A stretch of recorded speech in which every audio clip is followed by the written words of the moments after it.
The words of the teacher, son of David, king in Jerusalem. Meaningless, meaningless, says the teacher. Utterly meaningless. Everything is meaningless. What do people gain from all their labors, at which they toil under the sun? Generations come and generations go, but the earth remains forever.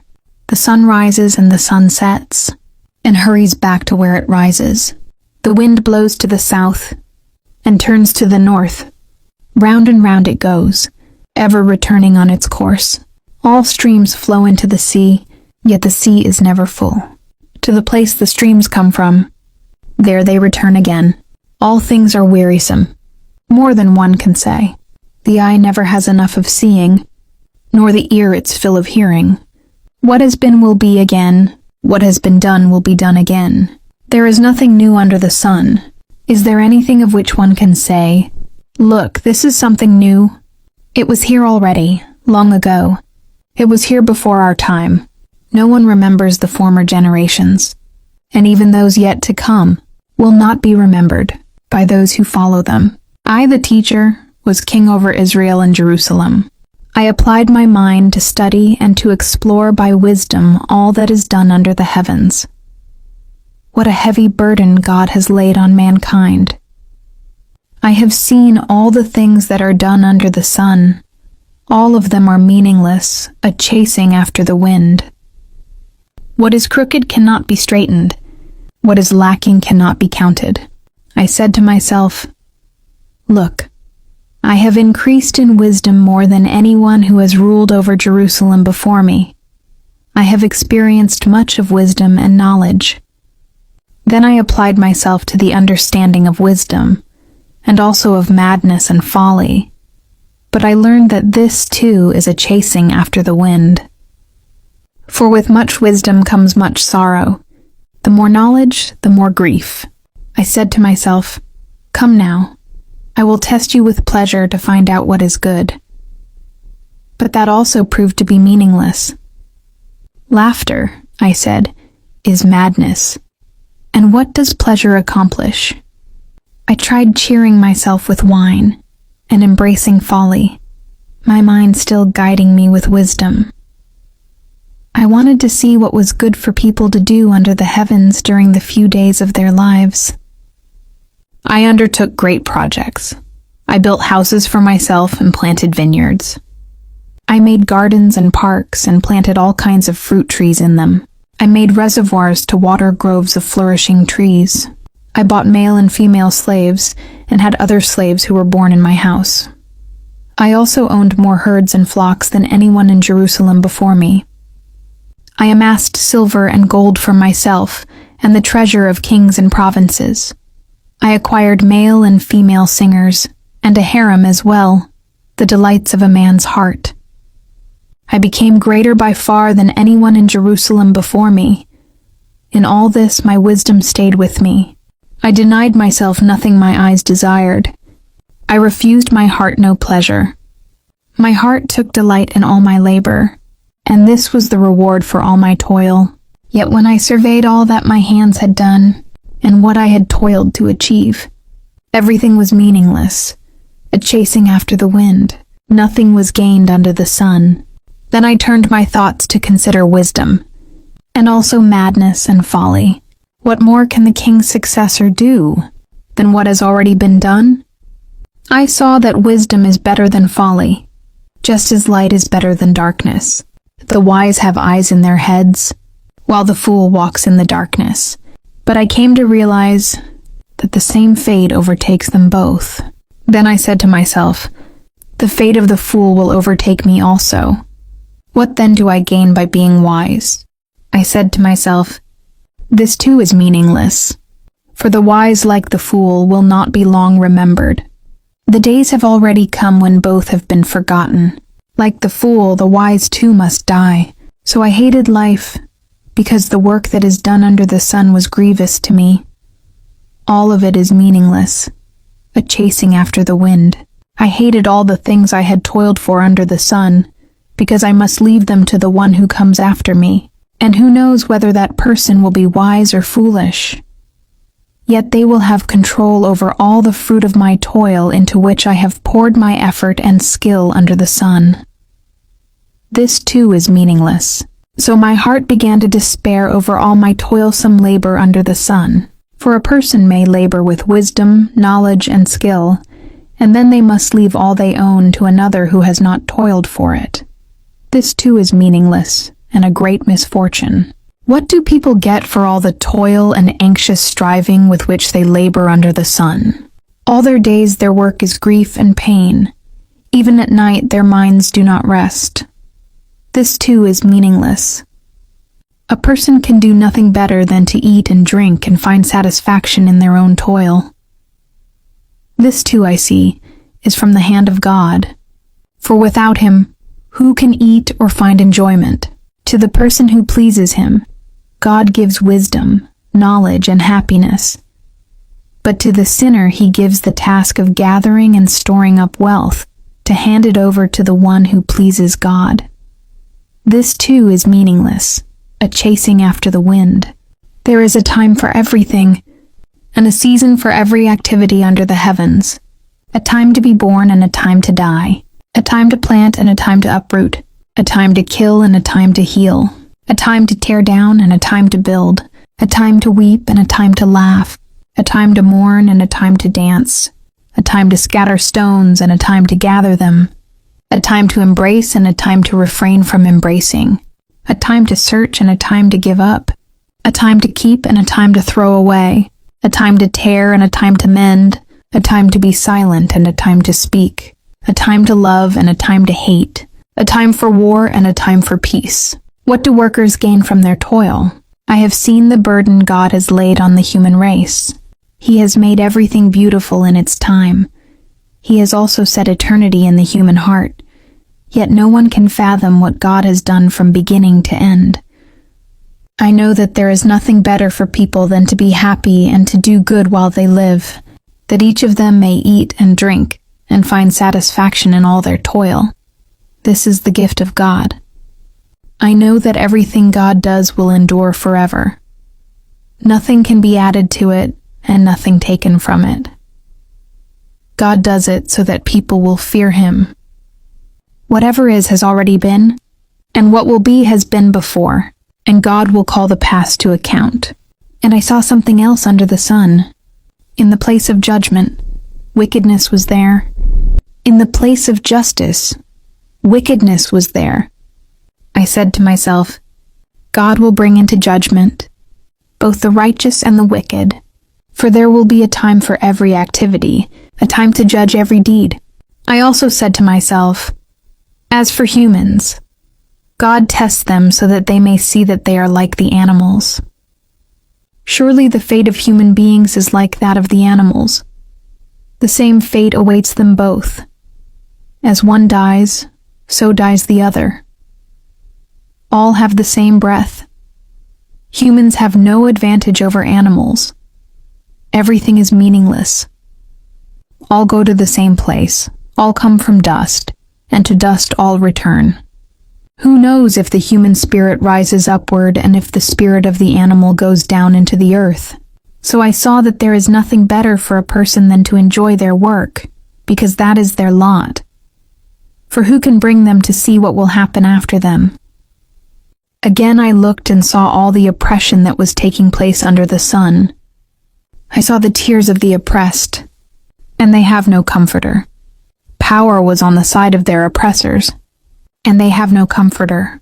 And I declared that the dead, who had already died, are happier than the living, who are still alive. But better than both is the one who has never been born, who has not seen the evil that is done under the sun. And I saw that all toil and all achievement spring from one person's envy of another. This too is meaningless, a chasing after the wind. Fools fold their hands and ruin themselves. Better one handful with tranquility than 2 handfuls with toil and chasing after the wind. Again I saw something meaningless under the sun. There was a man all alone. He had neither son nor brother. There was no end to his toil. Yet his eyes were not content with his wealth. For whom am I toiling? He asked. And why am I depriving myself of enjoyment? This too is meaningless. A miserable business. Two are better than one, because they have a good return for their labor. If either of them falls down, one can help the other up, but pity anyone who falls, and has no one to help them up. Also, if two lie down together, they will keep warm. But how can one keep warm alone? Though one may be overpowered, two can defend themselves. A cord of 3 strands is not quickly broken. Better a poor but wise youth than an old but foolish king who no longer knows how to heed a warning. The youth may have come from prison to the kingship, or he may have been born in poverty within his kingdom. I saw that all who lived and walked under the sun followed the youth, the king's successor. There was no end to all the people who were before them, but those who came later were not pleased with the successor. This too is meaningless, a chasing after the wind. Guard your steps when you go to the house of God. Go near to listen rather than to offer the sacrifice of fools who do not know that they do wrong. Do not be quick with your mouth. Do not be hasty in your heart to utter anything before God. God is in heaven, and you are on earth, so let your words be few. A dream comes when there are many cares, and many words mark the speech of a fool. When you make a vow to God, do not delay to fulfill it. He has no pleasure in fools. Fulfill your vow. It is better not to make a vow than to make one and not fulfill it. Do not let your mouth lead you into sin, and do not protest to the temple messenger, "My vow was a mistake." Why should God be angry at what you say and destroy the work of your hands? Much dreaming and many words are meaningless. Therefore fear God. If you see the poor oppressed in a district, and justice and rights denied, do not be surprised at such things. For one official is eyed by a higher one, and over them both are others higher still. The increase from the land is taken by all. The king himself profits from the fields. Whoever loves money never has enough. Whoever loves wealth is never satisfied with their income. This too is meaningless. As goods increase, so do those who consume them. And what benefit are they to the owners, except to feast their eyes on them? The sleep of a laborer is sweet, whether they eat little or much. But as for the rich, their abundance permits them no sleep. I have seen a grievous evil under the sun, wealth hoarded to the harm of its owners, or wealth lost through some misfortune, so that when they have children, there is nothing left for them to inherit. Everyone comes naked from their mother's womb, and as everyone comes, so they depart. They take nothing from their toil that they can carry in their hands. This too is a grievous evil. As everyone comes, so they depart. And what do they gain? Since they toil for the wind, all their days they eat in darkness, with great frustration, affliction, and anger. This is what I have observed to be good, that it is appropriate for a person to eat, to drink, and to find satisfaction in their toilsome labor under the sun during the few days of life God has given them, for this is their lot. Moreover, when God gives someone wealth and possessions, and the ability to enjoy them, to accept their lot and be happy in their toil, this is a gift of God. They seldom reflect on the days of their life, because God keeps them occupied with gladness of heart. I have seen another evil under the sun, and it weighs heavily on mankind. God gives some people wealth, possessions, and honor, so that they lack nothing their hearts desire. But God does not grant them the ability to enjoy them, and strangers enjoy them instead. This is meaningless, a grievous evil. A man may have 100 children and live many years, yet no matter how long he lives, if he cannot enjoy his prosperity and does not receive proper burial, I say that a stillborn child is better off than he. It comes without meaning, it departs in darkness, and in darkness its name is shrouded. Though it never saw the sun or knew anything, it has more rest than does that man. Even if he lives 1,000 years twice over, but fails to enjoy his prosperity, Do not all go to the same place? Everyone's toil is for their mouth, yet their appetite is never satisfied. What advantage have the wise over fools? What do the poor gain? By knowing how to conduct themselves before others? Better what the eye sees than the roving of the appetite. This too is meaningless, a chasing after the wind. Whatever exists has already been named, and what humanity is has been known. No one can contend with someone who is stronger. The more the words, the less the meaning. And how does that profit anyone? For who knows what is good for a person in life, during the few and meaningless days they pass through like a shadow? Who can tell them what will happen under the sun after they are gone? A good name is better than fine perfume, and the day of death better than the day of birth. It is better to go to a house of mourning than to go to a house of feasting, for death is the destiny of everyone. The living should take this to heart. Frustration is better than laughter, because a sad face is good for the heart. The heart of the wise is in the house of mourning, but the heart of fools is in the house of pleasure. It is better to heed the rebuke of a wise person than to listen to the song of fools. Like the crackling of thorns under the pot, so is the laughter of fools. This too is meaningless. Extortion turns a wise person into a fool, and a bribe corrupts the heart. The end of a matter is better than its beginning, and patience is better than pride. Do not be quickly provoked in your spirit, for anger resides in the lap of fools. Do not say, "Why were the old days better than these?" For it is not wise to ask such questions.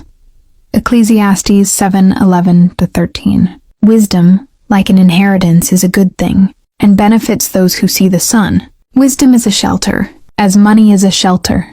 But the advantage of knowledge is this: wisdom preserves those who have it. Consider what God has done. Who can straighten what he has made crooked? When times are good, be happy. But when times are bad, consider this: God has made the one, as well as the other. Therefore no one can discover anything about their future. When times are good, be happy. But when times are bad, consider this: God has made the one, as well as the other. Therefore no one can discover anything about their future. In this meaningless life of mine I have seen both of these: the righteous perishing in their righteousness, and the wicked living long in their wickedness. Do not be over-righteous, neither be over-wise. Why destroy yourself? Do not be overwicked, and do not be a fool. Why die before your time? It is good to grasp the one, and not let go of the other. Whoever fears God will avoid all extremes. Wisdom makes one wise person more powerful than 10 rulers in a city. Indeed, there is no one on earth who is righteous, no one who does what is right and never sins. Do not pay attention to every word people say, or you may hear your servant cursing you. For you know in your heart that many times you yourself have cursed others. All this I tested by wisdom, and I said, I am determined to be wise. But this was beyond me. Whatever exists is far off and most profound. Who can discover it? So I turned my mind to understand, to investigate, and to search out wisdom and the scheme of things, and to understand the stupidity of wickedness and the madness of folly. I find more bitter than death the woman who is a snare, whose heart is a trap, and whose hands are chains. The man who pleases God will escape her, but the sinner she will ensnare. Look, says the teacher, this is what I have discovered, adding one thing to another to discover the scheme of things, while I was still searching, but not finding. I found one upright man among 1,000, but not one upright woman among them all. This only have I found: God created mankind upright, but they have gone in search of many schemes. Who is like the wise? Who knows the explanation of things? A person's wisdom brightens their face and changes its hard appearance. Obey the king's command, I say, because you took an oath before God. Do not be in a hurry to leave the king's presence. Do not stand up for a bad cause, for he will do whatever he pleases. Since a king's word is supreme, who can say to him, "What are you doing?" Whoever obeys his command will come to no harm, and the wise heart will know the proper time and procedure. For there is a proper time and procedure for every matter, though a person may be weighed down by misery. Since no one knows the future, who can tell someone else what is to come? As no one has power over the wind to contain it, so no one has power over the time of their death. As no one is discharged in time of war, so wickedness will not release those who practice it. All this I saw, as I applied my mind to everything done under the sun. There is a time when a man lords it over others to his own hurt. Then, too, I saw the wicked buried, those who used to come and go from the holy place and receive praise in the city where they did this. This, too, is meaningless. When the sentence for a crime is not quickly carried out, people's hearts are filled with schemes to do wrong. Although a wicked person who commits 100 crimes may live a long time, I know that it will go better with those who fear God, who are reverent before Him. Yet because the wicked do not fear God, it will not go well with them, and their days will not lengthen like a shadow. There is something else meaningless that occurs on earth. The righteous who get what the wicked deserve, and the wicked who get what the righteous deserve. This too, I say, is meaningless. So I commend the enjoyment of life, because there is nothing better for a person under the sun than to eat and drink and be glad. Then joy will accompany them in their toil all the days of the life God has given them under the sun. When I applied my mind to know wisdom and to observe the labor that is done on earth, people getting no sleep day or night, then I saw all that God has done.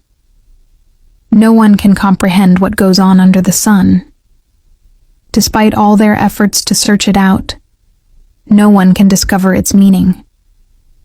Even if the wise claim they know, they cannot really comprehend it. So I reflected on all this, and concluded that the righteous and the wise and what they do are in God's hands, but no one knows whether love or hate awaits them. All share a common destiny, the righteous and the wicked, the good and the bad, the clean and the unclean, those who offer sacrifices and those who do not. As it is with the good, so with the sinful. As it is with those who take oaths, so with those who are afraid to take them. This is the evil in everything that happens under the sun. The same destiny overtakes all. The hearts of people, moreover, are full of evil, and there is madness in their hearts while they live, and afterward they join the dead. Anyone who is among the living has hope. Even a live dog is better off than a dead lion. For the living know that they will die, but the dead know nothing. They have no further reward, and even their name is forgotten. Their love, their hate, and their jealousy have long since vanished. Never again will they have a part in anything that happens under the sun. Go, eat your food with gladness, and drink your wine with a joyful heart, for God has already approved what you do. Always be clothed in white, and always anoint your head with oil. Enjoy life with your wife, whom you love, all the days of this meaningless life that God has given you under the sun, all your meaningless days. For this is your lot in life, and in your toilsome labor under the sun. Whatever your hand finds to do, do it with all your might, for in the realm of the dead, where you are going, there is neither working, nor planning, nor knowledge, nor wisdom. I have seen something else under the sun. The race is not to the swift, or the battle to the strong, nor does food come to the wise, or wealth to the brilliant, or favor to the learned. But time and chance happen to them all. Moreover, no one knows when their hour will come. As fish are caught in a cruel net, or birds are taken in a snare, so people are trapped by evil times that fall unexpectedly upon them. I also saw under the sun this example of wisdom that greatly impressed me. There was once a small city with only a few people in it, and a powerful king came against it, surrounded it, and built huge siege works against it. Now there lived in that city a man poor but wise, and he saved the city by his wisdom. But nobody remembered that poor man. So I said, wisdom is better than strength. But the poor man's wisdom is despised, and his words are no longer heeded. The quiet words of the wise are more to be heeded than the shouts of a ruler of fools. Wisdom is better than weapons of war, but one sinner destroys much good. As dead flies give perfume a bad smell, so a little folly outweighs wisdom and honor. The heart of the wise inclines to the right, but the heart of the fool to the left. Even as fools walk along the road, they lack sense and show everyone how stupid they are. If a ruler's anger rises against you, do not leave your post. Calmness can lay great offenses to rest. There is an evil I have seen under the sun, the sort of error that arises from a ruler. Fools are put in many high positions, while the rich occupy the low ones. I have seen slaves on horseback, while princes go on foot like slaves. Whoever digs a pit may fall into it. Whoever breaks through a wall may be bitten by a snake. Whoever quarries stones may be injured by them. Whoever splits logs may be endangered by them. If the axe is dull and its edge unsharpened, more strength is needed, but skill will bring success. If a snake bites before it is charmed, the charmer receives no fee. Words from the mouth of the wise are gracious, but fools are consumed by their own lips. At the beginning their words are folly. At the end they are wicked madness, and fools multiply words. No one knows what is coming. Who can tell someone else what will happen after them? The toil of fools wearies them. They do not know the way to town. Woe to the land whose king was a servant, and whose princes feast in the morning. Blessed is the land whose king is of noble birth, and whose princes eat at a proper time, for strength and not for drunkenness. Through laziness the rafters sag. Because of idle hands the house leaks. A feast is made for laughter, wine makes life merry, and money is the answer for everything. Do not revile the king even in your thoughts, or curse the rich in your bedroom, because a bird in the sky may carry your words, and a bird on the wing may report what you say. Ship your grain across the sea.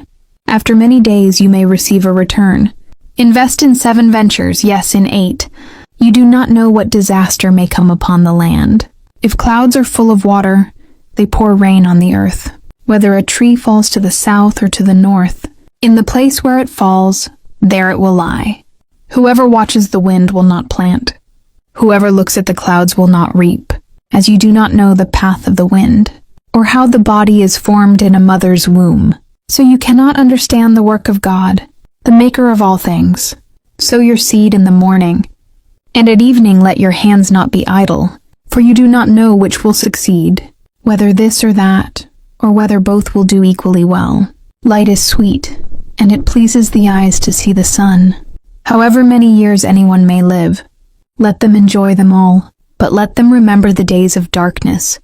For there will be many, everything to come is meaningless. You who are young, be happy while you are young, and let your heart give you joy in the days of your youth. Follow the ways of your heart, and whatever your eyes see, but know that for all these things, God will bring you into judgment. So then, banish anxiety from your heart, and cast off the troubles of your body, for youth and vigor are meaningless. Remember your Creator in the days of your youth, before the days of trouble come, and the years approach when you will say, I find no pleasure in them.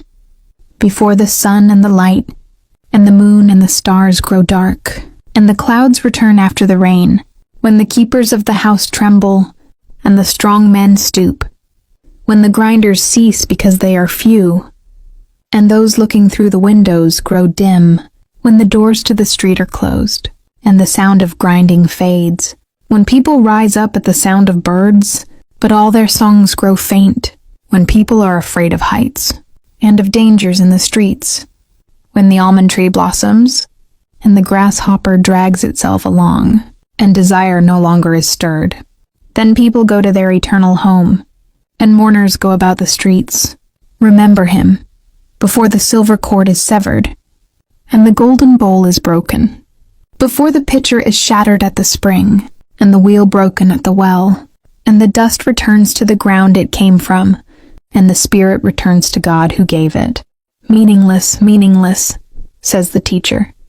Everything is meaningless. Not only was the teacher wise, but he also imparted knowledge to the people. He pondered and searched out and set in order many proverbs. The teacher searched to find just the right words, and what he wrote was upright and true. The words of the wise are like goads, their collected sayings like firmly embedded nails, given by one shepherd. Be warned, my son, of anything in addition to them. Of making many books there is no end, and much study wearies the body. Now all has been heard. Here is the conclusion of the matter. Fear God and keep his commandments, for this is the duty of all mankind. For God will bring every deed into judgment, including every hidden thing, whether it is good or evil.